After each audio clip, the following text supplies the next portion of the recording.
धाराशिवमध्ये शीतपेय प्यायल्यानं 2 नर्सेसला विषबाधा झाली आहे। गजानन महाराजांच्या वारीत वाटण्यासाठी शीतपेय जाणार होतं, त्याआधीच ही घटना घडल्यानं मोठी हानी टळली आहे। दोन्ही नर्सेसवर सध्या गॅलेक्सी रुग्णालयात उपचार सुरू आहेत। वारीत वाटलेल्या बाटल्या तात्काळ पोलीस आणि एफडीएच्या कर्मचाऱ्यांनी जप्त केल्यात। शीतपेय कुठून आलं आणि कोण वाटणार होतं याचा सध्या तपास सुरू आहे।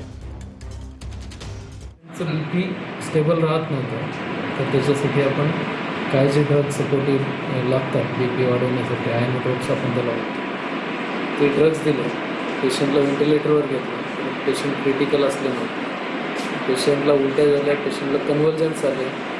पेशंट सिरियस असल्यामुळे त्या दोन्ही पेशंटला पुढे पाठवण्याचा आपण इथल्या डॉक्टर्सनी तसा निर्णय घेतला। एफडीच्या कर्मचाऱ्यांना पाचारण केलं, एफडीच्या अधिकाऱ्यांना आम्ही सांगितलं, ते त्या ठिकाणी आले आणि त्यांनी ते ताब्यात घेतलं आणि ज्या ठिकाणावरून त्या हॉटेलवाल्यांनी जिथून स्टॉक आणला होता, जो डिस्ट्रीब्युटर आहे प्रॉपरचा आतार म्हणून गोल्डन त्याचं नावाचं एक दुकान आहे, त्यातून त्यांनी आणलं होतं। तर त्या ठिकाणी 11 बॉक्स त्याच्याकडे होते ते स्टॉकमध्ये। आम्ही त्याला वितरित करू नका म्हणून त्याला आम्ही तिथंच थांबून ठेवलं। त्याच्यानंतर एफडीच्या अधिकाऱ्यांनी ते पण ताब्यात घेतलेलं आहे।